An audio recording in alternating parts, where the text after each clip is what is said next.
this very interesting story. Not interesting in terms of the fact that it is interesting, but the fact that we've lost someone who has dedicated his life to the service of humanity through sports. Chris and Chukwu passed on Saturday, and so many persons have been eulogizing him, from the president of the country, state governors, to his friends, to family well-wishers, extended families. So many persons have spoken about his life and time. So we'll take some time out to speak to his life and legacy today, and none other to speak on this than Pastor Austin Igweokolo. He's the chairman of Ex-Rangers Cooperative Society. Good to have you. Good morning. Thank you for joining us. Thank you so much. Thank you so much. Right. At least this is the first time I'm coming to Signature TV live. Indeed. Yeah. Thank you so much for joining in. Thank you so much. I appreciate it. First things first, how did you relate with Chris and Chukwu? I'm sure you've met him severally. You know about his life and legacy. But for you as a personal, in terms of your personal connection with him, how did you relate with him while he was here? Actually, Chris and Chukwu was my coach. So let me start from there. I played under him. At least I had that wonderful experience with him as a player first. Okay. Before I now became the Ex-Rangers chairman. During our playing days, I discovered one thing about him. Chukwu is not a talking type. He's just a focused person. He knows what he wants, and he goes for that particular thing he wants. And one thing again I know about him is that Chukwu is the kind of person that tells you, see, this is what I want. Those days I remember, if you want to put you to go and play, he will tell you, see, if you get in this field and start playing your own, I will quietly bring you out. You sit down there. I will know that you don't know how to play football, because when you know how to play football, it's not about what you do with the ball first. It's about you listening to instruction. That's what makes you great as a player. So those days when we get to the field, everybody must remember what he said. So you must play to instruction. And that helped us so much. So for Chukwu, I know quite well that he has really impacted a lot of people. If you look at the generation that he coached, many clubs, not only Enugu Rangers, he coached Iwanyawu National and other clubs in Nigeria, even outside the country. So for me, he has been a wonderful father. When you come to Ex-Rangers, he used to call me. He says, see, you call me my chairman. I said, no, I'm not your chairman, please. I said, don't flatter me, please. You are the chairman of all the chairmen. But who was he beyond the pitch? Yeah, that's exactly what I want to say now. Now, when I was called to be the Ex-Rangers chairman, of course, our relationship continued when I was a player. Then outside the pitch, he still maintained that same lifestyle. He's not the talking type. Chris and Chukwu is, some people started calling it a problem. They say even when he has a need, he won't tell you. He'll keep quiet. And that's exactly what contributed to some of the things that happened. Because even the Saturday when he died, when I was called, when I rushed to Niger Foundation, I was not happy at all. I asked them, I said, you mean chairman was sick to this extent? Nobody called me, nobody called anybody? I said, no. He said, no, that is his life. He never even showed anybody. That is too bad. He was calm. They said he ate with them the previous day. He was discussing with everybody, chatting with everybody. But at the time they discovered his body was changing, they said, okay, let's go to the hospital. When they got to the hospital also, he didn't show them any sign. Only the next thing they discover is they threw him. Before you know, he's gone. So I said, okay, that is life. He doesn't like disturbing people, calling people here and there, not minding his capacity to pull people, yeah, but he don't disturb people like that. He might call you once. If you ever turn him down, he will not call you again. That is his life. Because in Ex-Rangers, we do call him and say, Chair, know you now, we know your capacity. We have seen where governors are dancing, only that they saw him. Governors will be dancing. They will go and hug him. They feel like carrying him to their house. I say, Chair, let's go now. He will say, you know how these people behave. You know how they behave. If you go, I've gone to this person, look at how he behave. I've gone to this other one, look at how he behave. Let's not continue like that. Let's look for what we can do for ourselves and succeed. So he's that kind of person that don't like going up and down, begging people because he felt I've made a name. Anybody can always open the door for me. He doesn't behave like that. Chukwu is the kind that can call you. At times he will come, he say, my chairman, come. It's okay. You know how footballers behave. Take it easy with them so that we can keep moving. He said, don't be angry. Don't let anybody make you angry. I said, okay, sir. So he's just a calm person. He's not the kind of person that tries to cause trouble. In fact, he kept coming to meetings.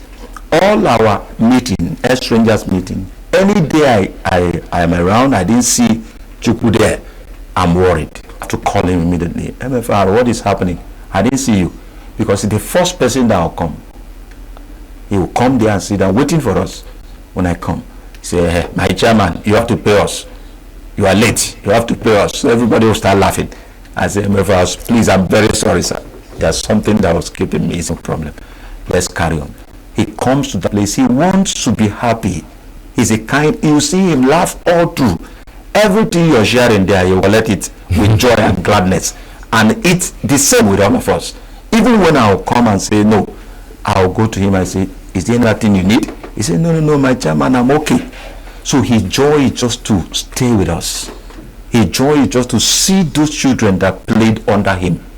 So he's just a wonderful person. He's just a wonderful person. What would you say about his upbringing in Enugu? How did his upbringing in Enugu shape his football journey? Of course, he started with a national grammar school. That's where they picked him up to join Rangers. Yeah. If you look at Chukwu today, like a natural Nkano man, they speak their dialect. But Chukwu doesn't speak his dialect fully. So he loves staying with his friends more. His village is all there. But Chukwu is the kind of person, because of the way he grew up in Enugu, he loves friends that are from even other places. If you look at it, people like all these Isiadin Sodem, many of them, they're not from Enugu. They're from Anambra. But because when they started playing, it was then Enugu State. You know, East Central Enugu State. So Anambra, but all of them are in Enugu. Enugu was the capital. So they all grew up here together. I think he lived at Iwani. Then from Iwani, when they gave him a house, he had to move to that place. So he actually grew up well in Enugu. He made a lot of friends. No enemy. I didn't see any enemy around. I can't say this person is chairman's enemy. He's always happy with everybody. If you tell me, that please let them go. So you can imagine at times if you hear that they are owing him here, I say, chairman, what are you doing? Don't you want them to pay you? This is what you can do. You can tell a lawyer, he say, no. I don't want all those things. Right. You see him go and sit down. What lessons really can young Nigerians, maybe footballers too, learn from his life and legacy? That dedication, commitment, focus. A man that knows what he wants, even during his playing days. I keep asking them. They told me why they made him captain. That he had this character and this behavior that whenever he comes out and says something, everybody will say, okay, he has spoken, so let all of us go that direction. That was how they made him captain. Not actually he was the best among all of them, but they made him captain because they look at him and discover that this leadership quality in him, his word at a time became so strong and powerful with nothing backing him, just God. You know, this issue of leadership is just like that. You see somebody that will just come, he might be weak, but when he says something, everybody will say, he has said, let everybody go that direction. So that will judge Chukwu for you. All of them respect him. He says, as I'm talking to you today, many of them are coming into the country now. Kenneth Bodman is here now. Wow. Oji is here now. Yeah, they have come to visit it. So a lot of them, in fact, they were crying. Bodman, when he had it, he was weeping like a child. He was weeping like a child. Wow. Yeah, they loved him so much. They loved him so much. They loved him so much as their leader. Right. Do you see this dedication that he had for the Nigerian football today with Nigerian players and the coaches that we have today, that extent?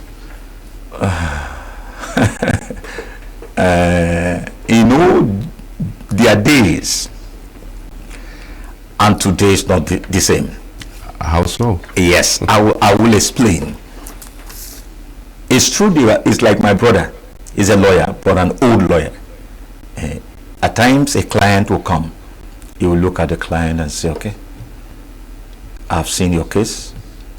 He will just charge the person one little money like that. You'll be asking, oh God, don't you know you retire from this job? You say, no, it's not about the money.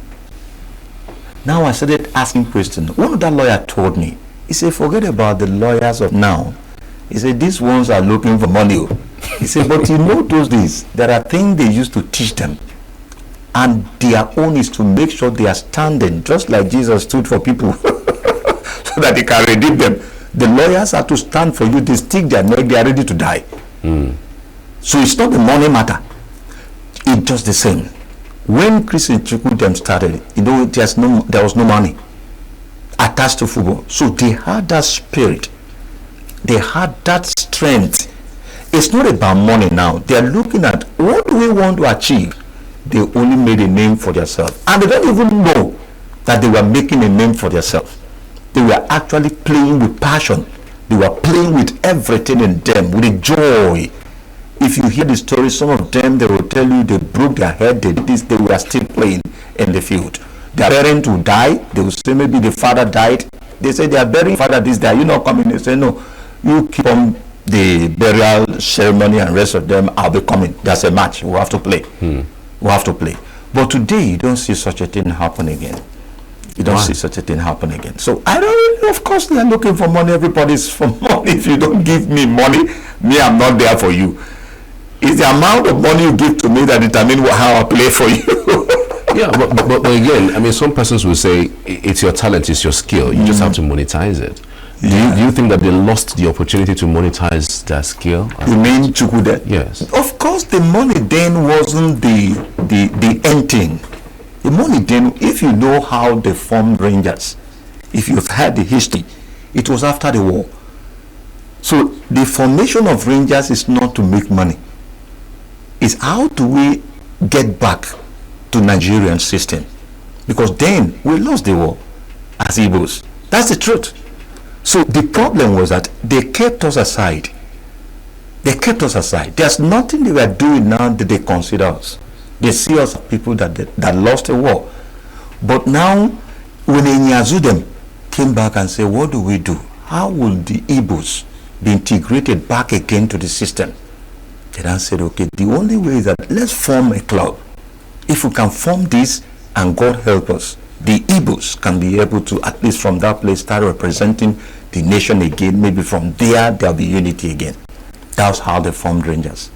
So when they formed Rangers, these men came out, they told them, they witnessed the war themselves. They saw it themselves. So these men came out with that mindset. They weren't playing that you should pay them. They were playing, let the Igbo people be seen, let them be known, let Nigerians start again uniting with them, noticing them, that they are needed in this nation.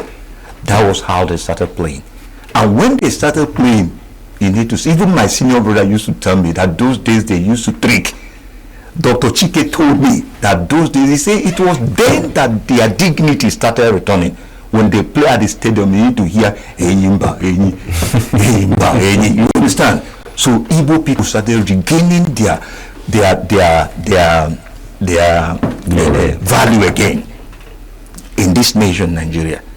So at the time, the then president, they said, no, these guys are really doing wonderful. There's a team that Nigeria had then, the army team. When Rangers got them, Rangers disciplined them. They asked, which boys are these? They said, this Igbo boys. So that's how they now integrated them into the national team. They started playing the national team. From that national team, they carried the one they call Champions League now, the Nations Cup. That was how their name So it's not about the money. At that time? No, it's not about the money. It's about Igbo man. How do we get our people back again? And that's why we are worried. We are worried. Why should the Igbos leave these people suffer like this? The people that understood what I'm telling you now, see, they stick their neck. Even Yoruba people, Hausa people, they recognize these people. They recognize these people. What they did then. They recognize them, what they did then. So today, we began to ask ourselves a lot of questions. Why should these people be abandoned? Why should they be abandoned? By the Igbo people. Look at Anambra State, for example. Anambra State governor. Obi started it. He woke up one day and said, no, where are Christian Chukwu? Where is Igweokolo? Where is all these people? He said, they are just languishing at Enugu. We said, no, it's not good. Call them. They invited them. They came to Anambra. He asked them, what is happening? He said, okay, I'll start giving you this. So then they started paying them 12,000 naira from Anambra. Just to tell you that this thing has nothing to do with whether it's Enugu or whether it's the Rangers of Enugu. It's Igbo mountain. After that, when Obi left, Obiano took over. Obiano started giving them 15,000. What is it, 15,000 naira? Yes. 15,000 for each person. Each person 15,000 naira. This is just like 15, 20 years ago? No, Obiano I'm talking about. This is Obiano just left some few years back. 15,000 naira. Per month or per day? Per month. When they share, there's a money, a certain amount he gives, then they share. So when they share, they get 15,000. That's the rest of the players and rest of them. Because the older ones now included the younger ones. And so it's not good for we to be eating the money alone. They wanted to form a formidable ex-Rangers that even if they stop playing, they don't want that name to just vanish like that. Even if they say that this present Rangers now closes down, this ex-Rangers continues because it reminds them of history. This is how we formed Rangers. This is what Rangers is all about. Rangers is not all about playing football. There's a secret behind the formation of Rangers. It's for every Igbo man. In fact, this should be in our history. Igbo people should know this. They should know it. And they won't allow these people to just be suffering like that. When Soludo came in, Soludo said, where are they? I said, let them come, I want to see them. We traveled to Anambra. He saw them. Oh, if I show you the pictures, you see where Soludo was happy, snapping with them. At the end of the day, he asked them, how much are they paying you? They said, when they give us the money, we'll share 15. So they say, what, 15 what? Hi. I mean, when you say 15,000, I was thinking it's $15,000. My mind was, but when I needed to be sure of what I heard. It's 15,000 naira. But we appreciate it so much because nothing was coming before. We appreciate it, we're happy. I mean, how much transportation going from here to Anambra and of course, Obi gave us a bus. He gave us a Hummer bus. So we normally use our Hummer bus. At times when we are more, we now hire a bus. If fueling it, you go to government house in Anambra and then collect 15,000 and come back. Just no, they send it to our account. Then we can be able to share. They don't ask us to come for that one at Anambra. Then Soludo now approved 100,000 for each of us. They were relieved. In fact, it was really a great relief for them. From that place, they were buying drugs because Chukwu was on drugs until the day he dropped. Okala is still on drugs. In fact, when His Excellency Obi called me yesterday, day before yesterday, when he heard the news, he was crying. He said, Chairman, what do we do? What is happening? I said, sir, even me don't know. 7 of them now. From April last year, when I became the chairman till date, 7 of them have died. 7 of them. From the 1980 squad? 1970? That's 70 and 80. 70 and 80. Yes. Stanley Okoronko, Harrison Mechaike, Chukwu Emele, Kemeta Bana. Isadinso is still there at the mortuary. We're going to bury him on the 23rd.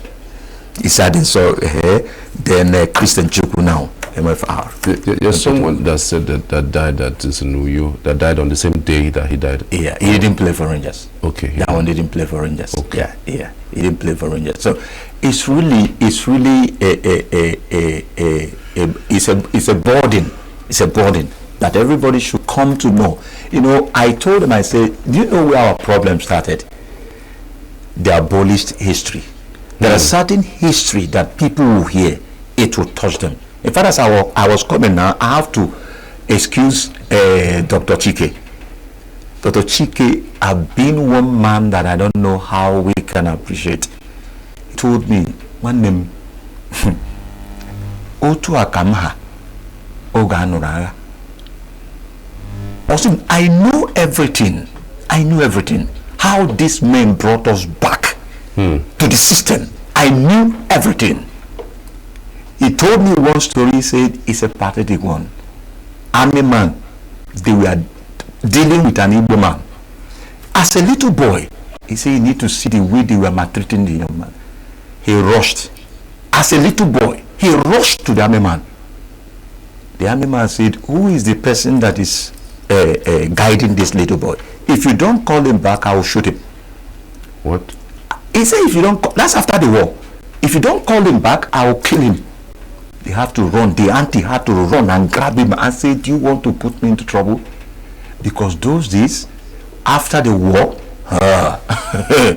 say it was when Rangers started that all those pictures that was already recorded in his mind was being deleted. When Rangers started, he said he will be at the stadium from morning till night. He's watching Rangers. That's the only joy that Igbo man can say we had then. The only joy. The only joy. He says, my senior brother told me how they used to trick. They trick to go and watch Rangers. Because that's the only joy that Igbo man can say, this is what we have now. Wow. This is interesting. We can go on and on, but we have other guests that are waiting to speak on this particular demise of Christian Chukwu. We're going to use today to eulogize his contributions and, of course, what he is able to achieve while in soccer, and how we can even bring back that zeal and passion that he exudes at that time into today's, a style of leadership, but of course, engagement as it concerns the players. So I want to say a very big thank you to Pastor Austin Igweokolo. Thank you so much for your insights on the program. I appreciate so much. I appreciate it. Thank you. All right. Thank you.